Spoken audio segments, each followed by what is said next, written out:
सभी किसान भाइयों को मेरा नमस्कार। आपका स्वागत है हमारे चैनल पे। इस समय केले के पौधे के संबंध में मैंने ये वीडियो बनाया है क्योंकि अभी मेरा कुछ दौरा लगा था महाराष्ट्र का, गुजरात का और उत्तर प्रदेश का, जहाँ पे मैंने देखा कि एक वायरस है जिसका प्रकोप काफ़ी तेज़ी से बढ़ रहा है।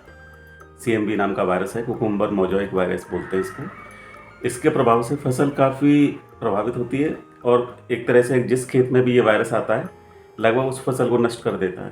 तो किसान की जो मेहनत है वो पूरी बर्बाद हो जाती है लगभग इसमें, और उसका जितना इन्वेस्टमेंट है वो लगभग इसमें डूब ही जाता है। तो ऐसा हम क्या करेंगे ये वायरस के प्रकोप को रोक पाएँ। तो उसी के संबंध में मैंने कुछ जो मेरा डेटा था, जो मेरी अपनी इस फील्ड में रिसर्च है उसके बेस पे और अपनी समझ के हिसाब से मैंने कुछ इसमें आपको सोचा कि मैं शेयर करूं, जो मे भी आपके फ़ायदे का भी हो और आप इस होने वाले नुकसान से बच सकें। तो सबसे पहला तो इसमें स्टेप ये लेना है, अगर CMV का प्रकोप आपको दिख रहा है, अगर आपके आसपास खेत में दिख रहा है, अगर आपके खेत में नहीं है, अभी आपकी फसल में नहीं है, केले के पौधे में नहीं है, तो आप प्रिकॉशनरी स्टेप ले सकते हैं। प्रिकॉशनरी स्टेप्स में आता है कि आप जो है, ये वायरस दो तरीके से होता है।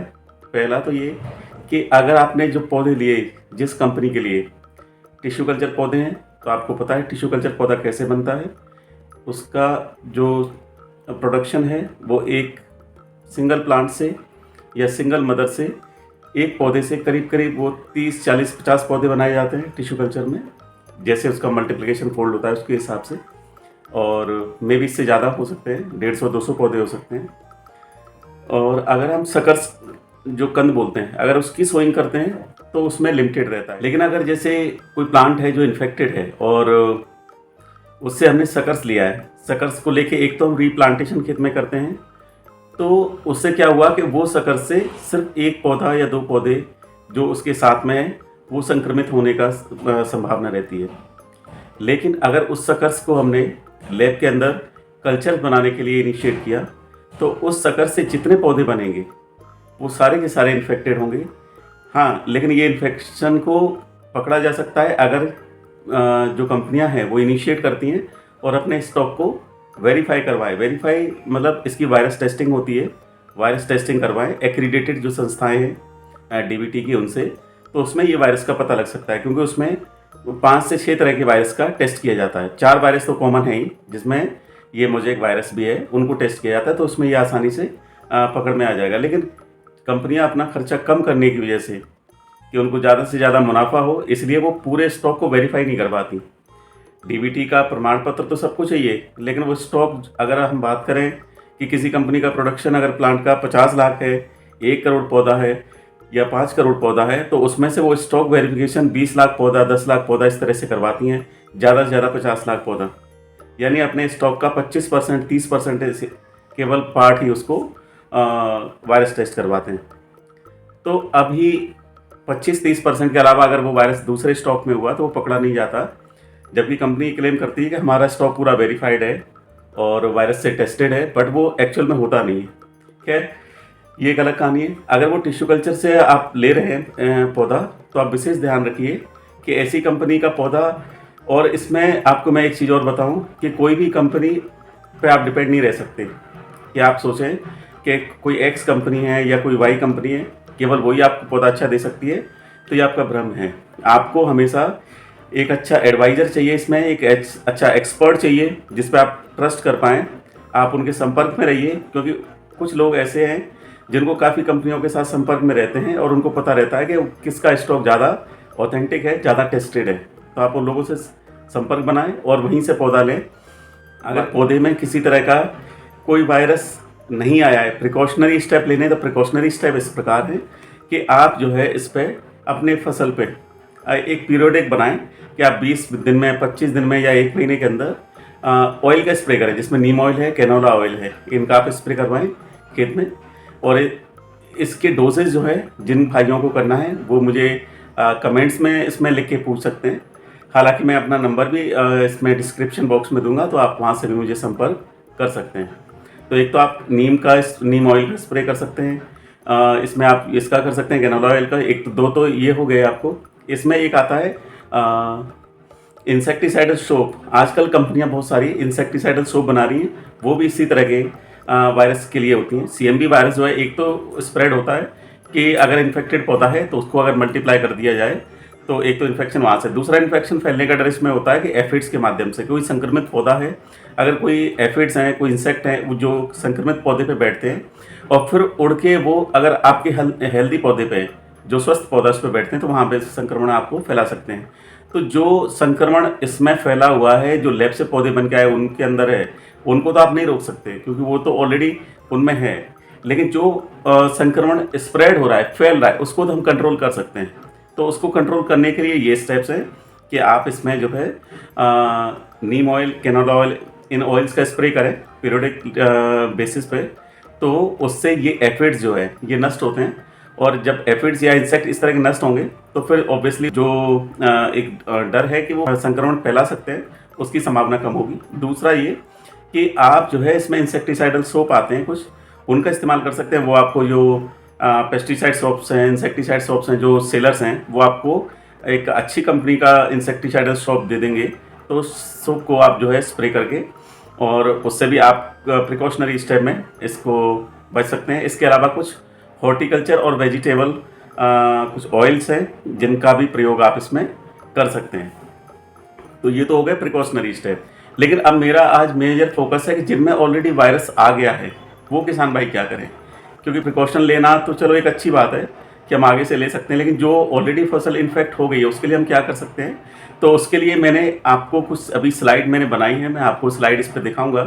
बहुत लंबी चौड़ी स्लाइड नहीं है, आप इसको आराम से देखिए और फिर आप इसको ट्रीटमेंट को करिए, और फिर आप देखेंगे कि आपके नुकसान जो होने वाला है उससे काफ़ी हद तक आप बच सकते हैं। और अगर आपने ठीक से किया और आपकी किस्मत भी अच्छी है तो हो सकता है आप पूरी तरह से नुकसान से इसमें बच जाए। आपको करना क्या है, जो मेरे द्वारा बताई गई इसमें 2 विधियां हैं। पहली विधि तो वो है कि जब कोई संक्रमण स्टार्ट होता है, जब कोई आपको लगता है कि इन्फेक्शन हमारे खेत में आ रहा है, कुछ कुछ आपको पौधे इस तरह के दिखते हैं कि इन्फेक्शन इसमें फैलना स्टार्ट हुआ है, यानी शुरुआती तौर पे है, तो आप इस तरह का घोल बनाएं। एक मैंने इसमें घोलों के नाम लिखे हैं जो आपको सॉल्यूशन बनाना है, T1, T2, T3। तो सॉल्यूशन T1, T से यहाँ मेरा मतलब तोमर से है क्योंकि मेरा नाम धर्मवीर सिंह तोमर है। तो मैंने ऐसे ही एक आइडेंटिफिकेशन के लिए, ताकि आपका कन्फ्यूजन ना हो कि आपको T1 कब डालना है, T2 कब डालना है और T3 कब डालना है। तो T1 के लिए मैं बता रहा हूँ कि आपको ये वाला घोल जब आपका पौधे में संक्रमण स्टार्ट हो रहा है उस समय आपको डालना है।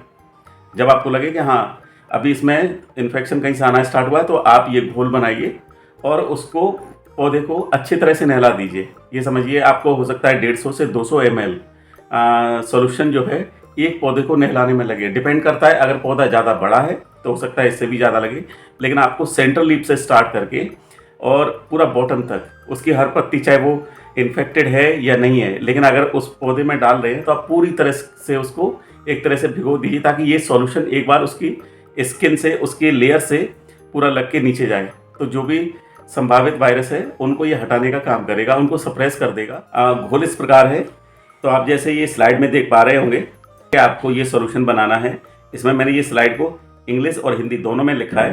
तो इसमें आपको करना क्या है कि कॉपर ऑक्सीक्लोराइड लेना है 50 ग्राम, आपको ब्लीचिंग पाउडर लेना है 50 ग्राम, स्ट्रेप्टोसाइक्लिन लेना है 3 ग्राम, इंसेक्टिसाइड साइपरमेथ्रिन ये आपको लेना है 25 ml, ये 25 EC का है, और स्ट्राइकर लेना है 5 ml। आपको ये पांचों इंग्रेडिएंट को 16 लीटर के टैंक में डाल के, और इसका वॉल्यूम 16 लीटर कर दें, इसको टॉप अप कर दें पानी से और अच्छे से मिक्स कर लें इसको। और फिर इस सॉल्यूशन को आप इन्फेक्टेड प्लांट पे कर दें। आप इसको पूरा सा थॉरोली प्लांट को इससे एक तरह से वॉश कर दें, तो आप देखेंगे कि उसमें जो संक्रमण का प्रकोप है वो रुक जाएगा। अगर 5-6 दिन आप नोटिस करिए कि आपने जो ये ट्रीटमेंट किया है, अगर इसमें आपको लगे कि अभी थोड़ी कमी है, कि प्लांट जो है पूरी तरह से अभी रोग मुक्त नहीं दिख रहा है, या आपको लग रहा है कि इसमें कुछ सिम्टम्स अभी भी हैं, तो उस केस में आप T2 सॉल्यूशन को डालेंगे। T2 सॉल्यूशन में आपको लेना है, कोसाइड आता है कॉपर हाइड्रोक्साइड, वो 50 ग्राम लेना है, और इसमें स्ट्रेप्टोसाइक्लिन है जो 3 ग्राम है, जो पहले की समान ही है। इंसेक्टिसाइड साइपरमेथ्रिन है 25 EC का, वो भी 25 ml है, और स्ट्राइकर 5 ml है। तो इसमें हमने एक तो ब्लीच हटा दिया, और दूसरा इसमें हटा दिया हमने क्या ले लिया इसमें, कॉपर हाइड्रोक्साइड। कॉपर ऑक्सीक्लोराइड की जगह कॉपर हाइड्रोक्साइड लिया। और ये चारों सॉल्यूशन जो मैंने बताया इंग्रेडिएंट, इनको आपको वही सेम काम करना है। 16 लीटर के आपको टैंक में डाल के पानी को टॉप अप करके 16 लीटर कर लें। ये डोज 16 लीटर के हिसाब से है, क्योंकि एक जो स्प्रे करने वाली जो मैनुअल मशीन है जिसको लोग अपने बैक साइड पीठ पे टांग के और जो है स्प्रे करते हैं, उसके हिसाब से ये सॉल्यूशन डिजाइन है।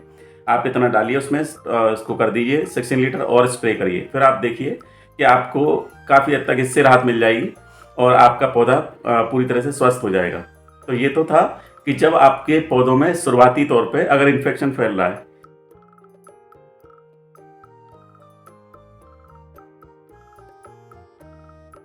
तब आपको मेरा एक थर्ड जो सजेशन है वो आप करके देखिए, और अगर भगवान ने चाहा तो आपको जो है इस डिजीज से आपके खेत को मुक्ति मिल जाएगी। तो कॉपर ऑक्सीक्लोराइड डालना है, इसको आपको 50 ग्राम डालना है ये। इसके अलावा जो स्ट्रेप्टोसाइक्लिन है वो आपको 3 ग्राम है। इंसेक्टिसाइड सिपरमिथेन है वो 25 एसी है।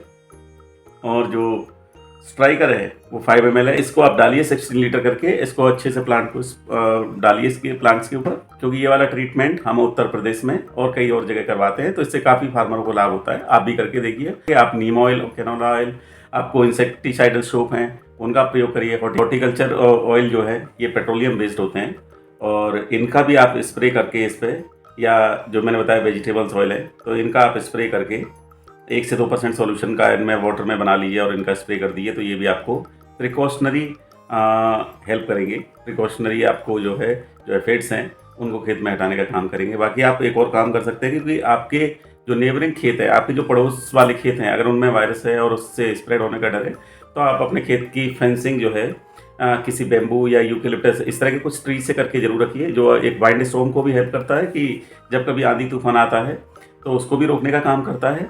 और दूसरा, इस तरह के स्प्रेड होने की चीज़ों को भी कम से कम करता है। ये पूरी तरह से फुल प्रूफ प्लान नहीं है, लेकिन एक प्रिकॉशनरी स्टेप आप इनको भी इस्तेमाल कर सकते हैं। तो किसान भाइयों, आप इसको करके देखिए, और अगर आपको कुछ और इसके विषय में चीज़ें जाननी हैं तो आप अपने हमें सवाल व्हाट्सअप कर सकते हैं। और मेरा समय जो है बात करने का, अगर आप कॉल करते हैं तो आप 10 से 4 बजे तक मुझे कॉल कर सकते हैं। इसके अलावा अब मैं अपने वीडियो को यहीं विराम देता हूँ, कि वीडियो लंबा नहीं करना है मुझे। अब आपको मैंने अभी चीज़ें बताई हैं, और अगर आप इनका इस्तेमाल खुद नहीं भी कर रहे हैं, खुद अगर आपको केले की फसल आप नहीं करते हैं, कोई आपके जानने वाला करता है, तो उसको भी आप शेयर कर सकते हो, किसी की मदद कर सकते हो। तो आप ये ज़रूर करके देखें, और मुझे उम्मीद है कि आपको इससे ज़रूर लाभ होगा। तो आप ऐसे ही हमारे साथ जुड़े रहिए, और अगर आपको दी गई इन्फॉर्मेशन पसंद आई है तो चैनल को आप जो है लाइक कर दें और इसको शेयर कर दें अपने दोस्तों के साथ, और ऐसे ही हमारे साथ बने रहें। आगे के कुछ नए वीडियोस जो आने वाले हैं उनको भी आप देखें और उनसे जितना हो सके आप लाभ उठाएं।